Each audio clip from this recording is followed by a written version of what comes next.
चलो दो प्रकार के लोग मान लेते हैं, एक वो जो इंडस्ट्री में जाते हैं और एक वो जो पूरी इंडस्ट्री बनाते हैं।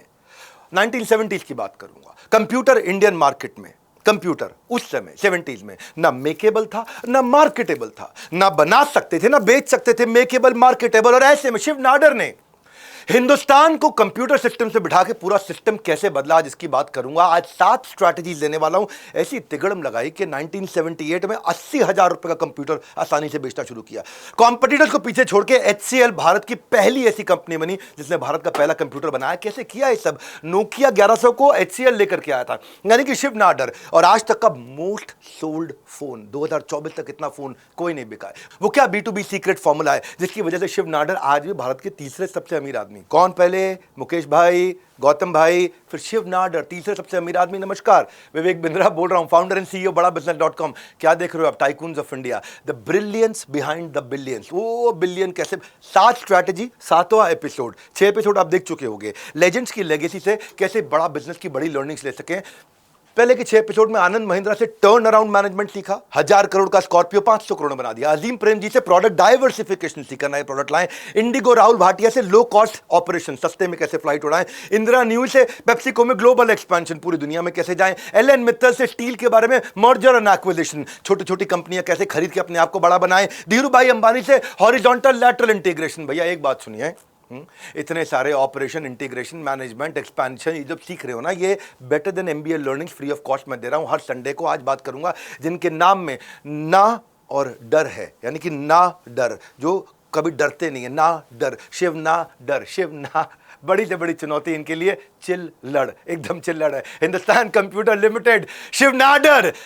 और आने वाले समय में क्या देखोगे? उदय कोटक देख सकते हो, एशियन पेंट देख सकते हो, अंबुजा सीमेंट देख सकते हो, रघुराम राजन देख सकते हो, हीरो ग्रुप के मुंजाल ब्रदर्स, मुंजाल फैमिली देख सकते हो। शिव नाडर में वापस आते हैं, हर संडे मिलते हैं तमिलनाडु के विलेज में। 1945 आजादी से 2 साल पहले इनका जन्म हुआ था। जाहिर सी बात है उस समय अंग्रेजी नहीं बोल सकते थे। 22 साल की उम्र तक अंग्रेजी नहीं सीख पाए, लेकिन आज 220 देशों में इनके क्लाइंट्स हैं जिनके साथ ये अंग्रेजी में काम करते हैं। भारत के जो तीसरे सबसे अमीर आदमी कैसे सबसे बड़े दानी लोगों में भी भारत के बने, क्योंकि इस समय ये 5.5 करोड़ रुपया पर डे दान कर रहे हैं अपना। HCL जो है ना, पर एम्प्लॉय KPI चेक करूं तो हाईएस्ट रेवेन्यू जनरेट करता रहा, हाईएस्ट। TCS, विप्रो और इन्फोसिस से आगे है HCL।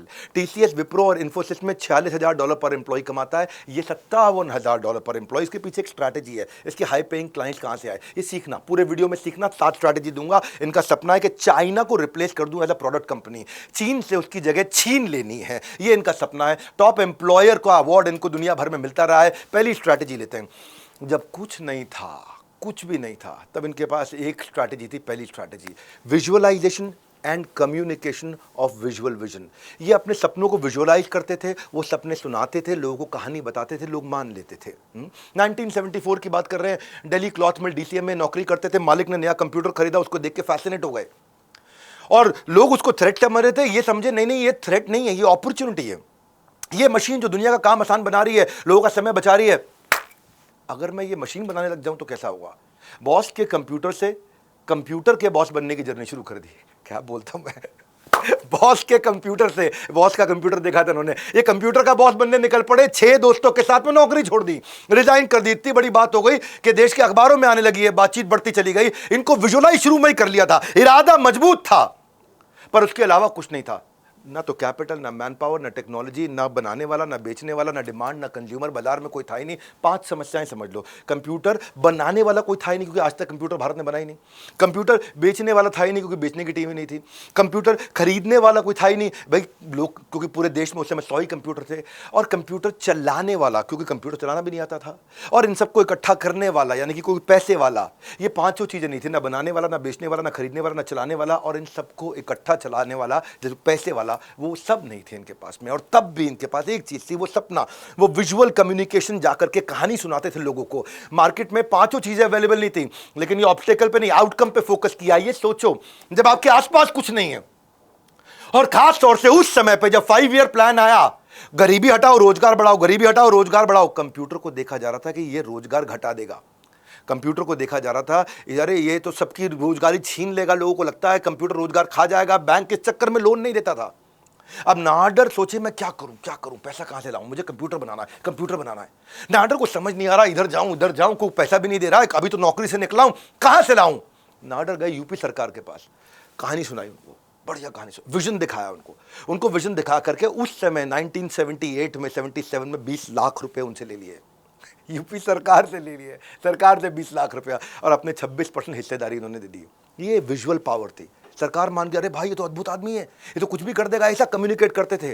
नाडर जिसके पास इन्वेस्टमेंट मांगने जाते वो ताने मारता, तू क्या कंप्यूटर बना, तू कौन सा आईआईटी का पढ़ा है क्या, क्या है भाई, आईआईटी से आए हो, कंप्यूटर बनाएंगे। नाडर ने सोचा अच्छा आईआईटी का इतना नाम है, क्या ही आईआईटी। तो वो उसने सोचा, उनका एक और दोस्त, जो 6 एम्प्लॉय में से एक और दोस्त था जो को फाउंडर बनाया गया, वो आईआईटी का पढ़ा हुआ था।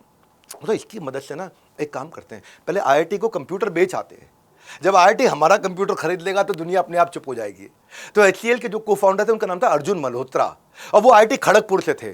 नाडर ने उनके थ्रू क्या किया, खड़गपुर के इनके सारे आईआईटी के दोस्तों को इकट्ठा किया, फिर उनको कहानी सुनाई, दुनिया बदलने वाली है, भारत बदलने वाला है, कंप्यूटर का ज़माना आने वाला है, आईआईटी में आज इधर उधर की पढ़ाई हो रही है, केवल कंप्यूटर की पढ़ाई होगी। तो सारे पुराने दोस्तों को इकट्ठा करके उनसे भी पैसा ले लिया।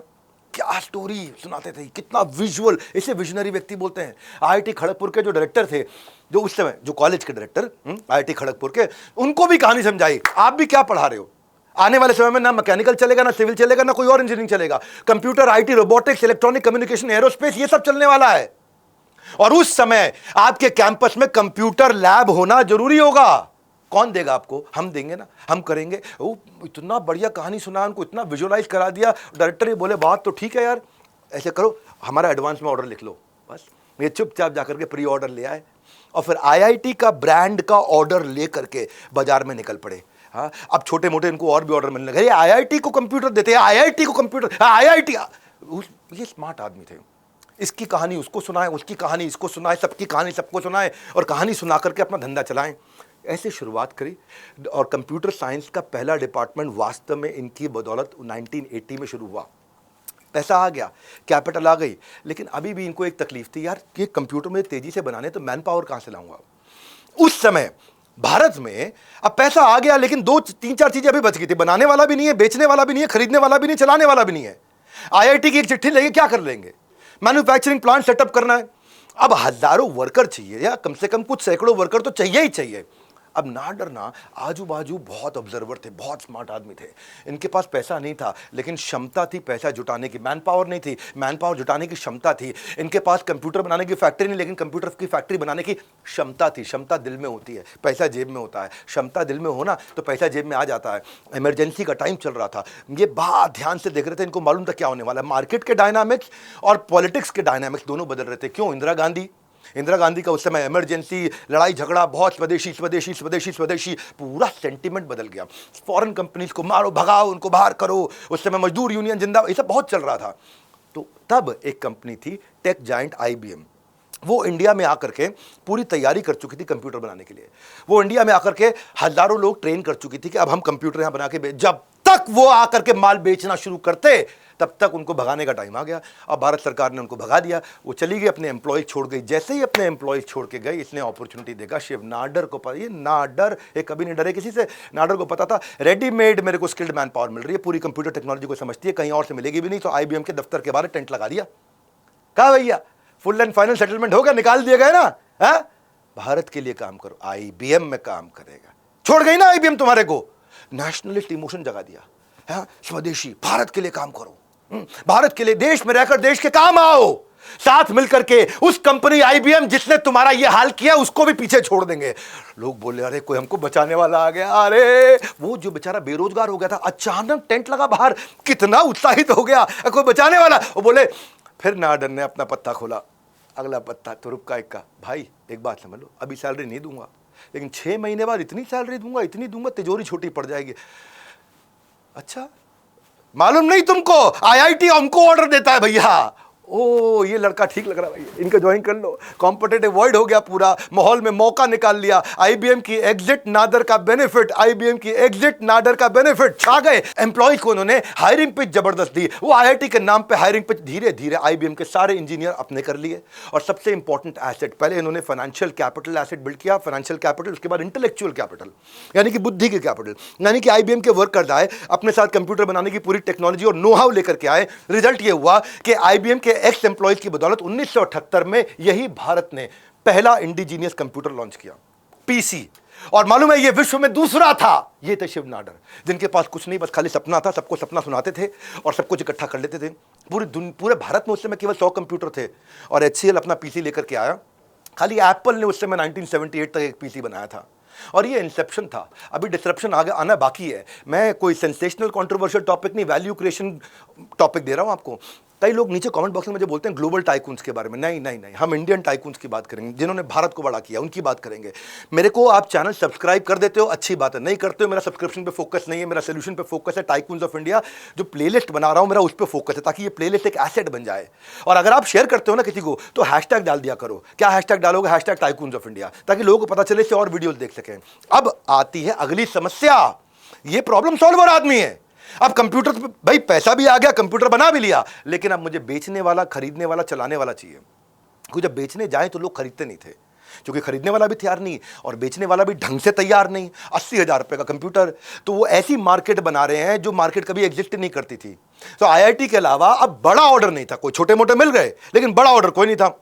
नाडर कोई बात समझ नहीं आ रही कि नाडर सोचे भाई चक्कर क्या है, कि जो कंप्यूटर पैसा भी बचाए, समय भी बचाए, आपकी एफिशिएंसी भी बढ़ाए, वो प्रोडक्ट बिक काहे नहीं रहा। तो जब आपको ऐसी दिक्कत आए, समझने के लिए नाडर ने खुद सेल्स का बीड़ा उठाया, फील्ड पर उतर के नाडर चले गए, साथ में जाकर के देखा तो बड़े वहम फैले हुए, पूरा बाजार में वहम वहम, कंफ्यूजन चल रही है, कंट्रोवर्सी चल रही है, सेल्समैन कंपनी को वैल्यू समझा ही नहीं पा रहे। नाडर ने एक एक करके सारे वहम को क्या किया, आओ भाई लोग व्हाइट बोर्ड पे बैठते हैं, पहले लिस्ट बना लो सारा, क्या क्या वहम चल रहे हैं बाजार में, क्या ऑब्जेक्शन आ रहे हैं। अगर ऑब्जेक्शन हैंडल करने पहले लिस्ट ऑफ ऑब्जेक्शन तैयार कर लो, list all objection to handle all the objection. पहला ऑब्जेक्शन क्या आया कि भाई कंप्यूटर चलाना मुश्किल है। कंपनीज को लगता था कि कंप्यूटर ऑपरेट करने के लिए कोई नासा का साइंटिस्ट टाइप आदमी, अरे बहुत पढ़ा लिखा आदमी चाहिए, कंप्यूटर है भैया। कंप्यूटर से इतना तेज दिमाग चलता है कंप्यूटर का, हम तो नहीं चला। नाडर क्या करते थे, अपने ऑफिस के चपरासी को साथ लेके जाते थे और चपरासी को बोलते तू चला के दिखा भैया। और उसके बाद क्या किया, अखबार में ऐड दे दी कि टाइपिस्ट भी ऑपरेट कर सकता है और चपरासी भी ऑपरेट कर सकता है। नाडर ने कंपनी से कहा कंप्यूटर से ना डर, कंप्यूटर से ना डर, मत डर कंप्यूटर से। ये थे शिव नाडर। दूसरा ऑब्जेक्शन उन्होंने देखा कि कॉस्ट बेनिफिट समझा नहीं पा रहे हैं हमारे एम्प्लॉय, क्योंकि उस समय जब एम्प्लॉय कंप्यूटर लेके बाजार में जाते लोग कहते बहुत महंगा है, इसका ये बेकार का खर्चा है भाई, ये तो इसमें बिजली भी खा जाएगा, बड़ी दिक्कत आ जाएगी। तो उस समय जो कंप्यूटर था वो 80,000 रुपये का था। अब आया कि टोटल कॉस्ट ऑफ ओनरशिप समझाया, क्वांटिफिकेशन ऑफ वैल्यू क्रिएशन समझाया कि एक्चुअली जो टोटल कॉस्ट पड़ रही है कंप्यूटर की, वो आपको फ्री में पड़ रहा है। Computer actual cost of ownership है, जो टोटल कॉस्ट ऑफ ओनरशिप है, जो क्वांटिफाइड वैल्यू है, रियल वैल्यू है। उस समय क्या होता था, इन्होंने गणित निकाली, मैथमेटिक्स निकाली। इन्होंने देखा कि लेजर के अंदर लोग अपना मैनुअल डेटा एंट्री करते थे कागज पत्थर लेकर के, तो बेचने वाले को सिखाया भैया कॉस्ट बेनिफिट एनालिसिस कैसे निकालो। अगर डेटा एंट्री करने वाला कागज में, फर्रों के अंदर, पर्चों में, पेज के अंदर अपना एंट्री किए जा रहा है, 10 आदमी चाहिए कंपनी को। अब 3,000 रुपये महीना तनख्वाह मिलती है, तो 30,000 रुपये महीना होगा 10 लोगों का, साल का 12 महीने के हिसाब से 3,60,000 रुपये हो गया। और साथ में आजू बाजू का आलतू फालतू बिजली और ये वो खर्चे 40,000 रुपये के, तो 3,60,000 प्लस 40,000, 4 लाख रुपया। यानी कि एक साल में एक कंपनी 4 लाख रुपए खर्च कर रही है केवल डेटा एंट्री के लिए। अब डेटा एंट्री ऐसे उंगली तो मैं चला दी, पर ऐसे होती थी, ऐसे नहीं होती थी। इन्होंने समझाया कि भाई एचसीएल का पीसी तुम्हें फ्री में पड़ रहा है। बोला वो कैसे? बोला 80,000 रुपये का है कहने के लिए, लेकिन एक ही आदमी चाहिए, 10 आदमी नहीं चाहिए। बोल उसकी तनख्वाह तो ज़्यादा होगी, 3,000 रुपये वाला थोड़ी, हाँ 5,000 रुपये वाला आदमी चाहिए, उसको साल भर में 60,000 रुपये दोगे, 80,000 प्लस 60,000, 1,40,000 रुपये, 20,000 रुपये की बिजली हो गई, 1,60,000 रुपया। इसने दिखा दिया कि आप जो काम 4 लाख रुपये में कर रहे हो, मैं 1,60,000 रुपये में करा रहा हूँ। 4 लाख रुपए का काम 1,60,000 रुपये में करा रहा हूँ, यानी कि 5 महीने में कंप्यूटर की कॉस्ट तो पूरी बाहर हो गई। उसके बाद वो सारे आदमी आपको फ्री पड़ रहे हैं। तो एचसीएल पहला ऐसी कंपनी बनी। इसके बाद उसने देखा कि 80,000 को भी और आसान कैसे करता हूँ, ईएमआई ले आया। किस समय 1979 में 78 में ईएमआई लाने वाली पहली कंपनी, आज से 45 साल पहले ईएमआई के बारे में कोई सोच भी नहीं सकता था। ये विजुअलाइजेशन, हर चीज़ की कहानी बैंकों को साथ में जोड़ दिया है। ईएमआई दो, तुम्हें पैसा आ जाएगा, कमा लोगे तुम। नाडर ने कस्टमर के कैपिटल इन्वेस्टमेंट के रिस्क को खत्म कर दिया, रिड्यूस कर दिया। वर्किंग कैपिटल जो ब्लॉक हो रही थी, मुझे 10 कंप्यूटर चाहिए तो मेरे को 8 लाख रुपए चाहिए होंगे, आज नहीं देने पड़ेंगे, आराम आराम से देंगे। ऐसे में बड़ी कंपनी जिनकी मल्टीपल ब्रांचेस हुआ करती थी वो अर्ली अडॉप्शन में आ गए, उन्होंने फटाफट कंप्यूटर लेना शुरू कर दिया, उनका भी बाजार में नाम हो गया। अरे कंप्यूटर वाली कंपनी, अरे कंप्यूटर, उनको खुद को भी लगने लगा अरे हमारी भी ब्रांडिंग हो रही है, अरे हम भी तो आगे बढ़ रहे हैं। और तीसरी, ज्यादा बिजली खाएगा, और खरीदने वाला को अब जो खरीदना है जिसने, उसको बिजली का कंसेप्शन भी खत्म कर दिया। बोला एक पंखा, एक ट्यूबलाइट, एक एयर कूलर लगा लो, 86 यूनिट लगते हैं। पर जो कंप्यूटर है वो अगर 12 घंटे भी चलता रहे तो 36 यूनिट लेता है। 2 कंप्यूटर 12 घंटे भी चलते रहे तो 72 यूनिट लेता है। अरे भैया, आपके एक पंखे, एक ट्यूबलाइट, एक कूलर से भी कम पड़ रहा है। जब नाडर ने कैलकुलेट करके दिखाया, क्लाइंट्स ने कहा कि 2 कंप्यूटर भी मिलकर के एक पंखा, एक ट्यूबलाइट, एक कूलर से कम बिजली खा रहे हैं, ये तो कमाल हो गया। अब ये सारे मिथ्स तोड़ते चले गए, इन्होंने सारे ऑब्जेक्शंस लिख लिए और उसके हिसाब से अपनी सेल्स की टीम को ट्रेन किया। वहां पे ट्रेन द ट्रेनर करके सेल्स की टीम को ट्रेन करके सामने वाले को गणित समझाया कि तुमको कैसे कंप्यूटर फ्री का पड़ रहा है। कंप्यूटर में लोग कहते रहे टच करे करंट तो नहीं लगेगा भैया, अब इतने पढ़े लिखे लोग नहीं थे, इसको छुओ कहीं करंट लग जाए हमको, ये काला है, दिक्कत हो। अब लोग टेंशन में देख के कंप्यूटर थोड़ा गुदगुदाए, लोग हैं हंसे, अरे क्या चीज़ आ गई है जी। तो क्योंकि एकदम नई चीज़ थी, तो इन्होंने क्या किया, इन्होंने हर जगह से हाथ लगा करके अपने सेल्समैन को बोला देखो छू के कहीं करंट नहीं लगता है भैया। मार्केट में एंट्री मिल गई। 76 तक भारत में जब खाली 100 कंप्यूटर थे, 2 साल में 78 से 80 के अंदर उन्होंने 10,000 कंप्यूटर बेच दिए। पहले सामने वाले को फायदा बताया, फिर अपना फायदा कमाया। Create value, share value. Nadar ने तो 5 सवाल के जवाब ढूंढ लिए। कौन से 5 सवाल? कंप्यूटर बनाने वाला, कंप्यूटर बेचने वाला, कंप्यूटर खरीदने वाला, कंप्यूटर चलाने वाला, क्लर्क भी चला सकता है, पियोन भी चला सकता है, कंप्यूटर चलाने वाला और पैसा जुटाने वाला। ये सारे 5 सवाल को सॉल्व कर दिया। आगे चलने से पहले आपसे एक सवाल कर लेता हूं, आपने कितने गौर से फॉलो किया टाइकून्स ऑफ इंडिया सीरीज को? एक प्लेलिस्ट है, प्लेलिस्ट में जाइए, ये आपका क्विज है भैया। प्लेलिस्ट में सारे के सारे वीडियोस को देख लीजिए, कौन से हैं, उनमें एक चीज कॉमन है, सारे वीडियोस में एक चीज कॉमन है। हाँ, ये 7वां एपिसोड है, इससे पहले 6 एपिसोड थे, 7 के 7 एपिसोड में एक चीज कॉमन है। वो कॉमन क्या है, कमेंट बॉक्स में बताओ। अगर मुझे आपका आंसर सही लगा तो 24 घंटे के अंदर मैं आकर के आपको हार्ट दूंगा, आपके आंसर को आकर के मैं धन्यवाद करूंगा, रिप्लाई करूंगा, आपके साथ एंगेज करूंगा। अगर सही आंसर दिया, प्ले लिस्ट में जाकर चेक करो एक कॉमन चीज क्या है, देखते हैं कौन कौन कौन कौन कौन सही गेस करेगा। आप करोगे सही गेस? फिर अब आते हैं, अब इन्होंने क्या किया जी, भारत में तो 10,000 कंप्यूटर बेच दिए। दिमाग तेज था भैया, विजुअलाइजेशन, सब कुछ देखना, पहली स्ट्रैटेजी थी। अब हम चौथी पे आ गए हैं। इसने क्या किया, इंटरनेशनल फोकस पायलट मार्केट ढूंढता हूं, क्योंकि विदेश में जाना बड़ा मुश्किल था। भारत को टेक्नोलॉजी का देश नहीं माना जाता था, भारत को गरीबों का देश माना जाता था। तो इन्होंने क्या किया, इंटरनेशनल फोकस पायलट मार्केट में जाने से पहले इंडिया के डाउट्स क्लियर कर लिए, इंडिया में कंफ्यूजन को क्लैरिटी में बदल लिया, 5 समस्याएं हल कर दी। अब डोमेस्टिक मार्केट के बाद जब ग्लोबल जाना था तो इंडिया HCL में नाडर जो है सिंगापुर चले गए। पहले सोचे सिंगापुर में जाता हूं, एक फार ईस्ट कंपनी, नई कंपनी एस्टैब्लिश कर दी, फार ईस्ट कंप्यूटर भैया ये ठीक लग रहा है, फार ईस्ट कंप्यूटर जाता हूं, सिंगापुर जाऊंगा, साउथ कोरिया जाऊंगा, जापान जाऊंगा, पूरा फार ईस्ट एशिया कवर करते जाऊंगा। सिंगापुर आए तो सिंगापुर में कोई कंप्यूटर ना खरीदे, बोले हम यूके से लेते हैं, हम यूएस से लेते हैं। इंडिया नहीं भैया, इंडिया थोड़ी कंप्यूटर बना सकता है। हाँ जी, बिजनेस ओनर्स वहाँ पे बहुत ही ज़्यादा ब्रांड कॉन्शियस, कंट्री कॉन्शियस हुआ करते थे, तो इंडिया की अभी इतनी रिस्पेक्ट नहीं थी। इन्होंने कहा मार्केट नहीं है तो मैं मार्केट पैदा कर दूंगा। तब इन्होंने कम्युनिटी ड्रिवन मार्केट से एंट्री करी। ये थे तमिलियन, शिव नाडर, तमिलनाडु के थे ये। और सिंगापुर में तमिलनाडु की काफ़ी पॉपुलेशन थी, टोटल पॉपुलेशन का 7% तो तमिलियन ही थे। पहले अपना तमिल रिश्ता बनाया उनके साथ में, वो तमिलियन कॉन्टैक्ट उन्होंने कनेक्ट किया।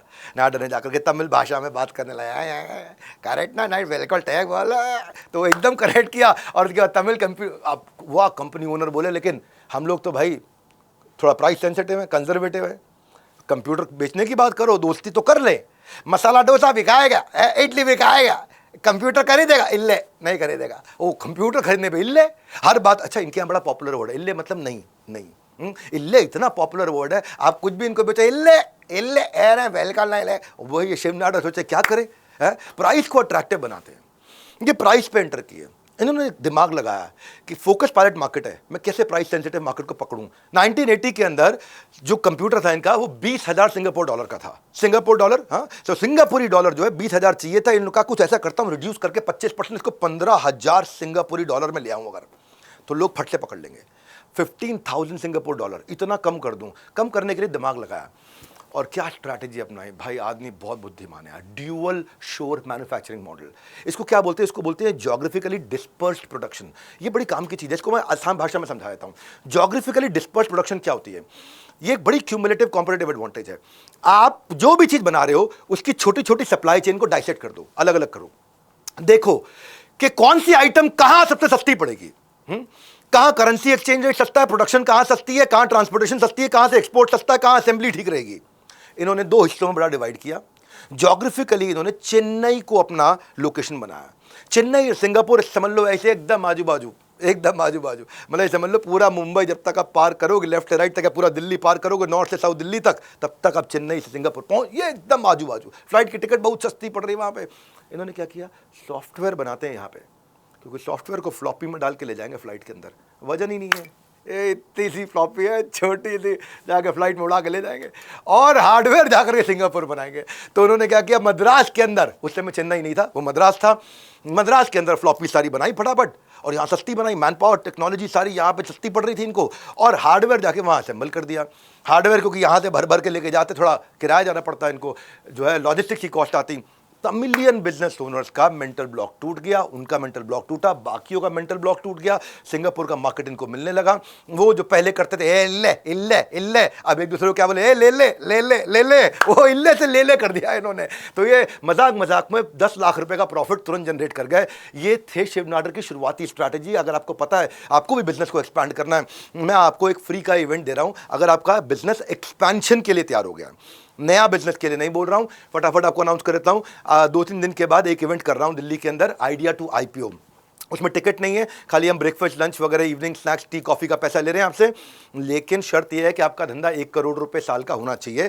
तो उसको एक्सपेंशन में मैं आपको मदद कर पाऊंगा कि भाई कैसे डिस्ट्रीब्यूशन बिल्ड करोगे, कैसे फ्रेंचाइज बिल्ड करोगे, कैसे आप जाओगे आईपीओ के लिए रेडी कैसे होगे। हजारों बिजनेस ओनर्स एक साथ एक छत के नीचे होंगे, इंडस्ट्रियलिस्ट भी होंगे, इन्वेस्टर भी होंगे, मार्केट एक्सपर्ट भी होंगे, फिनफ्लुएंसर यानी कि फाइनेंस के इन्फ्लुएंसर भी होंगे, एमएसएमई के मिनिस्टर भी होंगे। इस फ्री इवेंट को अटेंड करना है तो नीचे रजिस्टर कर सकते हो, अपनी डिटेल दे सकते हो। सिल्वर विल्वर सारी कैटेगरी बिक चुकी है, एक आधी कैटेगरी कुछ सीट है। इनकी मैं 5वीं स्ट्रैटेजी पर जा रहा हूं। मैं इंडिया कैप्चर कर लिया, सिंगापुर कैप्चर कर लिया, इनके माइंड में चल रहा था अमेरिका कैप्चर करूंगा। ये अमेरिका लपेटना हमको भैया, डॉलर में चाहिए कमाई। अब हम अमेरिकन डॉलर कमाएंगे। 89 में इन्होंने क्या किया, मैकेंजी से बातचीत किया। मैकेंजी कंसल्टिंग कंपनी थी, मैकेंजी ने इसको एक प्रोजेक्ट दे दिया HCL को कि मेरे अमेरिका में जो कस्टमर है, मैकेंजी समझ लो बीच का आदमी हो गया, बीच का आदमी हो गया, अमेरिका में जो मेरे कस्टमर है उनके लिए आप यूनिक्स कंप्यूटर बना देंगे। मैकेंजी जैसे बोला यूनिक्स बना देंगे। इनके पास जब कुछ नहीं होता तब भी तैयार होते सब हो जाएगा। जब कोई पैसा नहीं, कोई आदमी नहीं, कोई फैक्ट्री नहीं, तब इन्होंने देखो भारत का पहला कंप्यूटर विश्व का दूसरा कंप्यूटर बनाया है। तो यूनिक्स बनाने में क्या, बना देंगे। सिलिकॉन वैली में जाकर के, सिलिकॉन वैली, आज सिलिकॉन वैली का कितना नाम है, ये उस समय लेट 80s में 89 के अंदर सिलिकॉन वैली में अपनी फैक्ट्री खोल दी है। पैसा नहीं था उस समय भी, वहाँ पे 200-300 बिलियन डॉलर की मार्केट थी, वहाँ बहुत कमाई की अपॉर्चुनिटी थी सिलिकॉन वैली में। इनका दिमाग उसी में था, इनको तो पैसा कर लेंगे जुगाड़। ICICI बैंक पे गए, उससे पहला 5 करोड़ रुपए उठाया, भाई लगाओ फैक्ट्री लगा दो, चालू कर दो, वहाँ बहुत पैसा बहुत कमा लेंगे, आज लगा देते हैं, थोड़ा लगा दिया, यूनिक्स बनाना शुरू कर दिया, इनको क्लाइंट भी मिल गए। एक गलती थोड़ी सी कर दी, जो पावर सप्लाई यूज का वहाँ कंप्लायंस था यूनिक्स के लिए, उसकी फ्रीक्वेंसी जो उन्होंने बना दी थी वो यूएस में एक्सेप्टेबल नहीं थी, क्योंकि इंडिया की जो फ्रीक्वेंसी है वो 50 हर्ट्ज की है और यूएस की उस समय थी 60 हर्ट्ज की। यूनिक्स को क्लियरेंस नहीं मिल पाया, फैक्ट्री भी लगा दिया, मैन पावर भी लिया है, कंप्यूटर भी बना दिए, एक भी यूनिक्स नहीं बिका। वहाँ ये पहली बार बड़ा बुरा फंस गए। अब क्या हो गया जी, क्या बचा आपके हाथ में, फैक्ट्री का किराया चालू, एम्प्लॉयज की सैलरी चालू, लोन की EMI चालू। अब किराया भी चालू, सैलरी भी चालू, EMI भी चालू, बिजनेस चालू नहीं हुआ।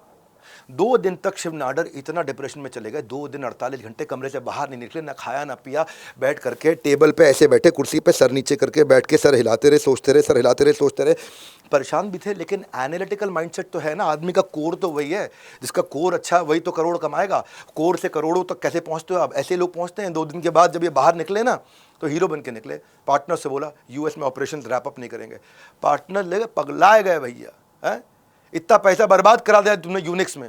अच्छा खासा इंडिया सिंगापुर काम कर रहे थे, अमेरिका अमेरिका अमेरिका का शौक चढ़ाए बैठे। ये बोले नहीं नहीं सुनो, हम स्वॉट बेस्ड पिवॉट करेंगे।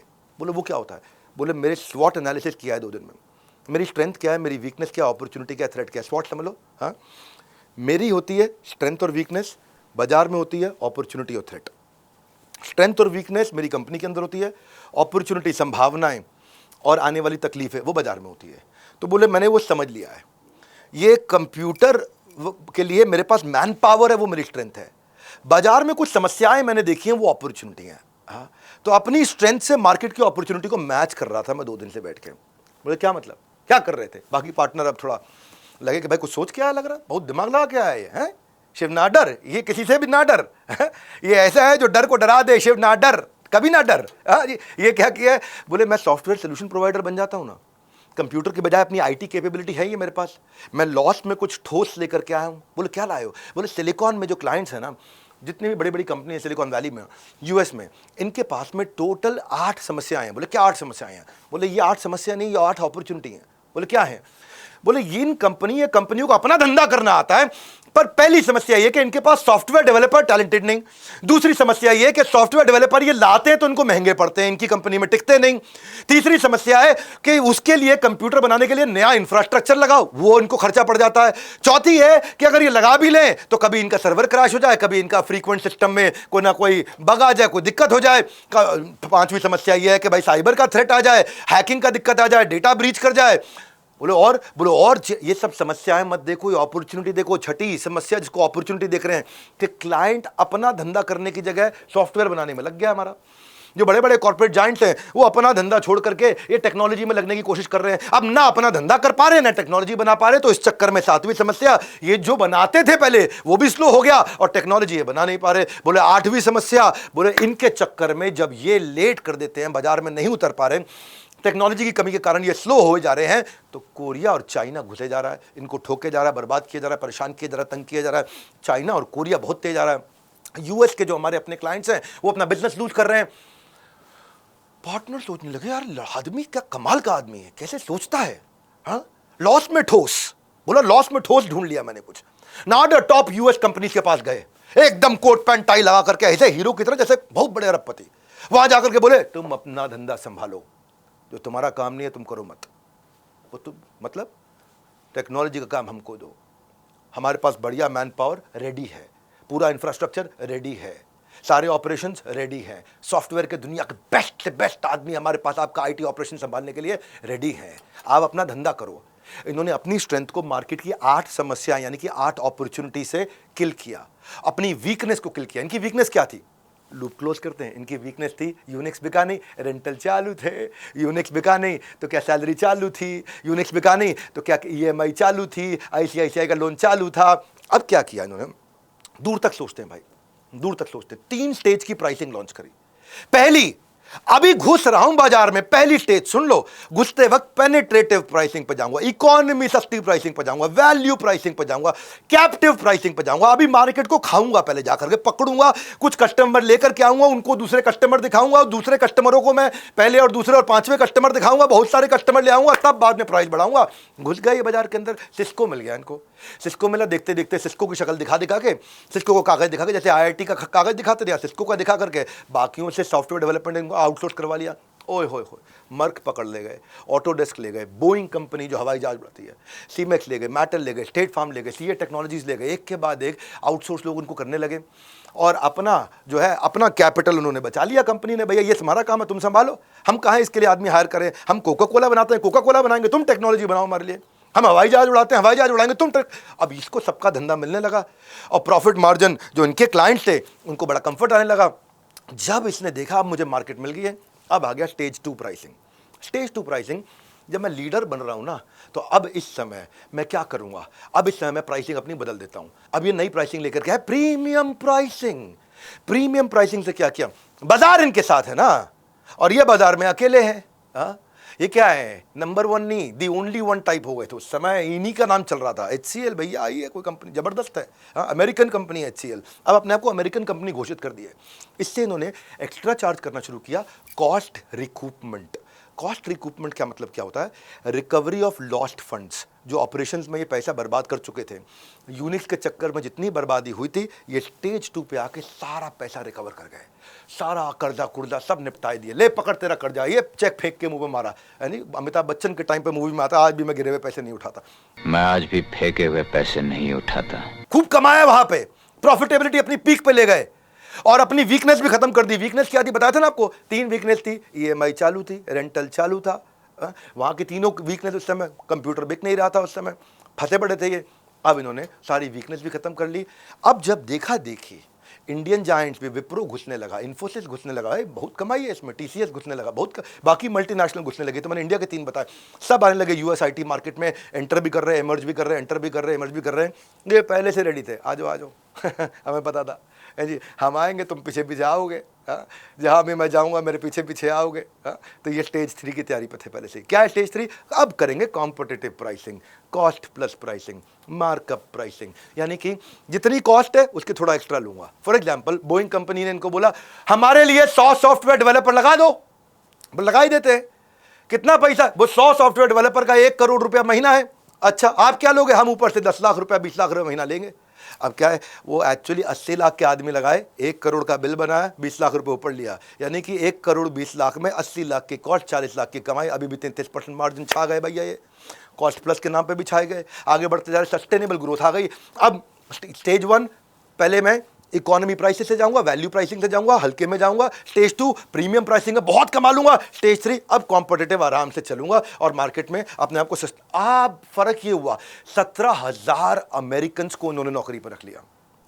माइक्रोसॉफ्ट जितने इंडियंस को एम्प्लॉय करता है उससे ज्यादा लोगों को, अकेले 17,000 अमेरिकन को उन्होंने एम्प्लॉय कर लिया। आज की डेट में भी इनका ऑपरेशनल बेस 145 देशों में है और सबसे maximum amongst all Indian IT companies. तभी तो ये भारत के तीसरे सबसे अमीर आदमी, छठी स्ट्रैटेजी समझो। ये तो 90s को पकड़ा इन्होंने। 90s में आते आते इनका भारत में भी बहुत कंप्यूटर बिक रहे थे, सामान बहुत बिक रहा था। इनका एक डिस्ट्रीब्यूशन नेटवर्क था। उस डिस्ट्रीब्यूशन नेटवर्क में इन्होंने कहा कि ऐसी प्रोडक्ट लाइन ऐड करते हैं जो सनराइज सेक्टर हो। ये हर समय 20 साल आगे सोचते थे, 25 साल आगे सोचते थे। आप इमेजिन करो ना, अगर 90s के अंदर जो इंटरनेट कंपनीज बनी आज $1 ट्रिलियन हो गई। अब जो सोलर कंपनीज बन रही हैं वो आगे जाके $1 ट्रिलियन बनेंगे, $1 बिलियन बनेंगे। उस समय 1970s के अंदर कंप्यूटर बनाया, इसीलिए बहुत बड़े बिलियनर बने। ये अहेड ऑफ कर्व चलते हैं, अहेड ऑफ टाइम। तब इन्हें फोन के बारे में समझ में आ गया, मोबाइल फोन्स का समझ में आ गया कि मैं अपने डिस्ट्रीब्यूशन नेटवर्क से किसी का बढ़िया मोबाइल फोन बेचता हूं या टावर लगाता हूं। तो टावर उस समय फ्यूचर पोटेंशियल को समझ के इन्होंने लाइसेंस के लिए अप्लाई कर दिया। टेलीकॉम लाइसेंस उस समय निकलने शुरू हुए थे।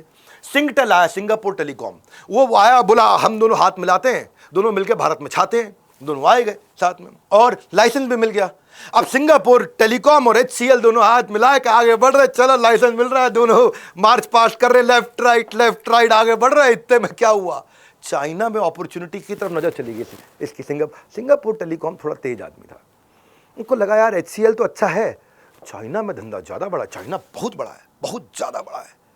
सिंगापुर टेलीकॉम ने उसको क्या किया, देख भाई मेरी बात सुन, बुरा नहीं मानना, मैं चलता हूँ, मिलेंगे हम फिर से, हैं जी, हमको चाइना जाना, वहाँ ज़्यादा धंधा मिल रहा है हमको। इसने कहा क्या कर रहा है, अपने को मिल गया लाइसेंस। नहीं तुम संभाल लो, हम चल रहा है, तुम ज़्यादा स्टेक ले लो, ज़्यादा पैसे ले लो, तो भी नहीं माना। सिंगापुर टेलीकॉम धोखा दे के निकल लिया वहाँ से। अब उस समय शिव नाडर यहाँ पे अकेले पड़ गए, तो इनका लाइसेंस भी कैंसिल हो गया। कोई पार्टनर होना जरूरी था, कंप्लायंस था, नियम था। इन्होंने सोचा कोई बात नहीं भाई, मैं अगर टेलीकॉम टावर नहीं बना सका तो टेलीकॉम में फ़ोन तो चाहिए होगा ना, लैंडलाइन, हैंडसेट, मोबाइल फ़ोन, ये सब तो चाहिए होंगे हमारे को आगे, तो ये काम कर लेते हैं। तब ये दुनिया भर में चेक कर रहा है कौन बढ़िया चल रहा है। तो फिनलैंड की फिनिश एक कंपनी हुआ करती थी, नोकिया। उस समय ये नोकिया से मिला, बोला मैं किंग नहीं बना, किंग मेकर बन जाता हूँ। HCL की बोला मेरी अपनी स्ट्रेंथ नोकिया को समझा है, बेबी नोकिया तू बहुत छोटा है, अभी तू आएगा, तेरे को पूरा भारत नोकिया कर देगा, नोकिया तेरे को तो नो कर दिया, तो इसलिए मेरे साथ आ जा। बोले क्यों, तुम ऐसा क्या कर? बोले मेरा डिस्ट्रीब्यूशन है बहुत बड़ा, मेरा आफ्टर सेल सपोर्ट है बहुत बड़ा, किसी का कंप्यूटर खराब हो मैं ठीक करूंगा, कीबोर्ड खराब हो मैं ठीक करता हूं, मैं तुम्हारा मोबाइल भी ठीक कर दूंगा, मैं तुम्हारा मोबाइल बिकवा भी दूंगा, मैं वारंटी क्लेम्स, मैं तुम्हारी रिपेयर्स, मैं तुम्हारा आफ्टर सेल सपोर्ट, मैं तुम्हारा डिस्ट्रीब्यूशन, मेरे पास इतने रिटेलर, मेरे पास इतने डिस्ट्रीब्यूटर। HCL उस समय एस्टैब्लिश डेस्कटॉप और कंप्यूटर एसेसरी का डिस्ट्रीब्यूशन नेटवर्क था। 2,500 बड़े रिटेल आउटलेट थे, 90 डायरेक्ट डिस्ट्रीब्यूटर थे इनके पास में, 1,500 शहरों के अंदर 64 डिस्ट्रिक्ट में पहले से थे। बोला इसको एक्सपैंड कर देंगे, क्योंकि ये फ्लो में बना हुआ हमारे, हम कर ही रहे हैं। तुम आओगे, जीरो से शुरुआत करोगे, तब तक कोई ना कोई हम जिसको लेके आएंगे उसको आगे ले जाएंगे, तुम तो खत्म, लिपट जाओगे, मार्केट में बचोगे नहीं। इसको भाई समझ में आ गया नोकिया को, यार ये पार्टनर ठीक है, हमको फ़ोन बनाना आता है, हम फ़ोन बना लेंगे, ये सब काम इसको आते हैं, इसको करने दो। और तब सनराइज सेक्टर को आकर के शिव नाडर, जो कभी भी ना डरे, उसने आकर के नोकिया को लेकर के आया और HCL ने 100 सर्विस सेंटर तुरंत नोकिया के साथ में तैयार कर दिए। नोकिया को आफ्टर सेल सर्विस दी, customer support, repair, warranty claim, जितना कुछ जरूरत था। 2000 से 2005 के बीच में उस समय 8000 करोड़ रुपए बना गया केवल नोकिया के चक्कर में। कौन? HCL का भी नाम ही नहीं कहा, चुपचाप पर्दे के पीछे आराम से कमाए रहा, खाए रहा, मजे मार रहा, टेबल पे पैर रख करके हीरो की तरह है जी, और नाम नोकिया का तो किसी को पता नहीं, कमा HCL रहा है पीछे। फिर इन्होंने देखा कि HCL जो है, नोकिया जब नीचे जा रहा है, चेंज नहीं कर रहा, कहीं गलतियां कर रहा है, तो ये साथ साथ ना आगे की तैयारी करते रहते थे। अब इन्होंने कहा आने वाला ज़माना है ना, अब इस समय हार्डवेयर मार्केट के अंदर कंपटीशन बढ़ेगा। तब इनका 42% मार्केट शेयर था। ये नहीं कि हम हीरो हैं तो हीरो चलते रहे, हम हीरो ही रहेंगे। इनको समझ में आ रहा था कि चाइना में क्या चेंज हो रहा था। आजू बाजू देख रहे थे तो लिनोवो, एसर, आसूस सस्ते लैपटॉप, डेस्कटॉप लेके भारत में घुसे चले जा रहे थे।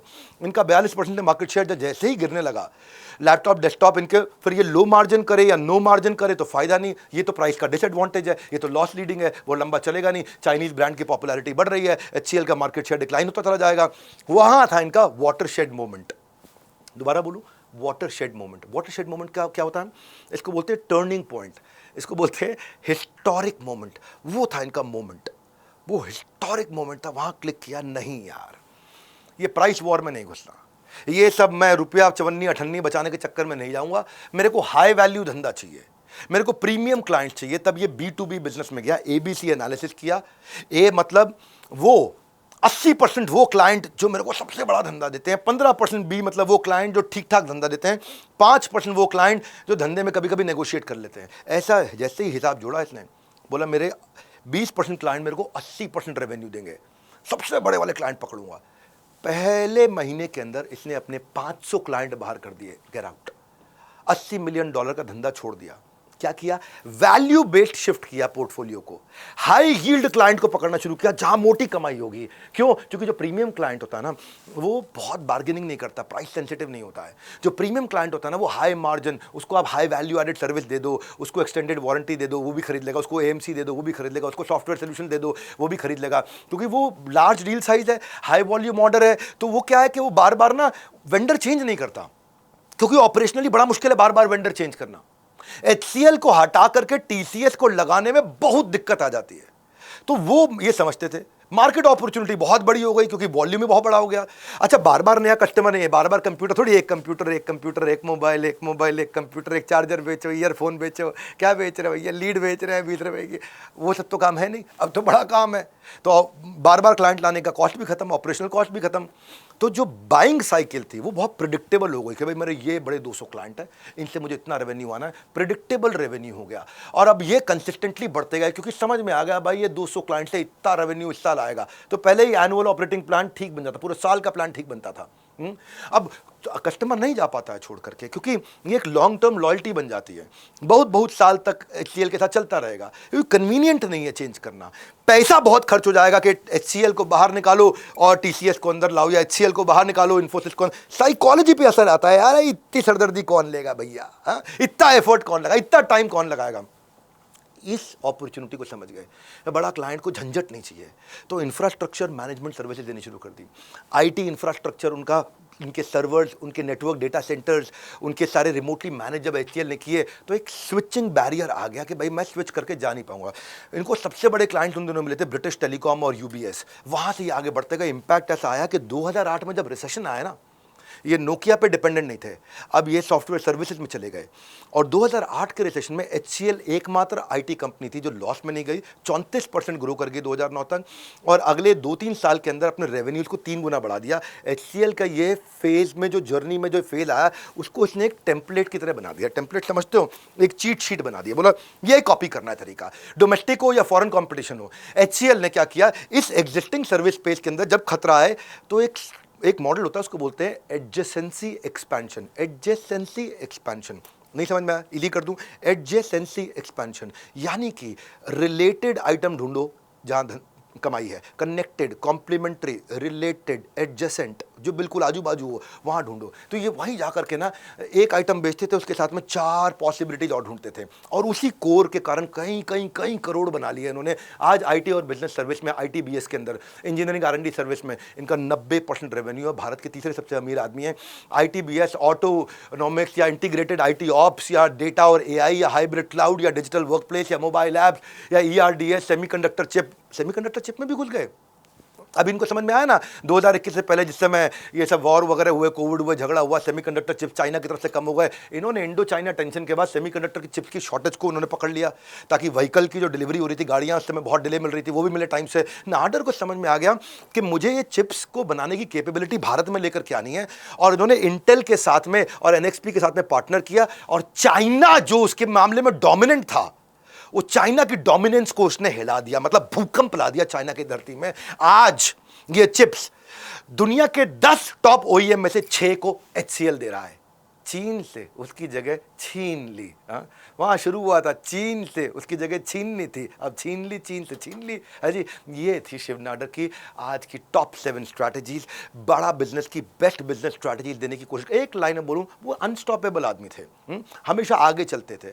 तो उन्होंने कभी गिव अप नहीं किया, अडेप्ट किया, इवॉल्व किया, मार्केट को कंटिन्यूसली स्टडी करते रहे, आगे की सोचे, इसलिए सबसे आगे निकल गए। कमेंट बॉक्स में आप जरा अटेंडेंस लगाओगे अपनी, है भैया, अभी तक रुके हो तो अटेंडेंस लगाओ। अगर 7 स्ट्रैटेजी देख ली हैं और टाइप करके बताओ 7 स्ट्रैटेजीज के नाम क्या थे, मैं हार्ट दूंगा।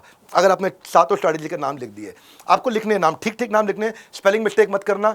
स्क्रीनशॉट लेके रख लो, सेव कर लो, टाइप करो नीचे। जिसने 7 स्ट्रैटेजी दी है मैं उसको आकर के धन्यवाद करूंगा, कमेंट बॉक्स में आकर के उसको अपना हार्ट दूंगा। ऐसे ही टाइकून्स के ट्रेजर और सारी सक्सेस थ्योरी ऐसे लेकर के आऊंगा ईजी तरीके से एपिसोड में। अगले किसका देखना चाहें उसके लिए आपका स्वागत है। आपने कहा था HCL, मैंने बना दिया। धीरू भाई बोला, मैंने बना दिया। मेरे को x RBI governor Raghuram Rajan भी टाइकून नजर आते हैं, वो कर सकते हैं हम। उदय कोटक कर सकते हैं। आप लोग बताओ मेरे को, मेरे साथ पार्टिसिपेट करो। ब्रिजमोहन लाल मुंजाल, BM मुंजाल ब्रदर्स, जिन्होंने हीरो मोटोकॉर्प दुनिया की सबसे बड़ी बाइक मैन्युफैक्चरिंग कंपनी खड़ी कर दी, या राजेश मेहता, राजेश एक्सपोर्ट्स, जो 3 लाख करोड़ का रेवेन्यू कर रहे हैं, फॉर्च्यून 500 कंपनी में आ गए। वही भारत की, दुनिया की गोल्ड की सबसे बड़ी कंपनी है। कमेंट बॉक्स में बताओ, पार्टिसिपेट करते हैं जितना, क्योंकि ये तो मैं और आप एक परिवार है ना, और परिवार में नीचे आपस में वाद संवाद होते रहना चाहिए, चर्चा होते रहनी चाहिए। जो अच्छा लगा वही बताओ, जो बुरा लगा मैं सुधार सकूं मुझको वही बताओ। मैं आपके साथ में हूं। हमारे साथ जुड़े रहने के लिए, ये वीडियोस को भारत के बिजनेसमैन को दिखाने के लिए आपका हृदय की गहराई से प्रेमपूर्वक बहुत बहुत धन्यवाद।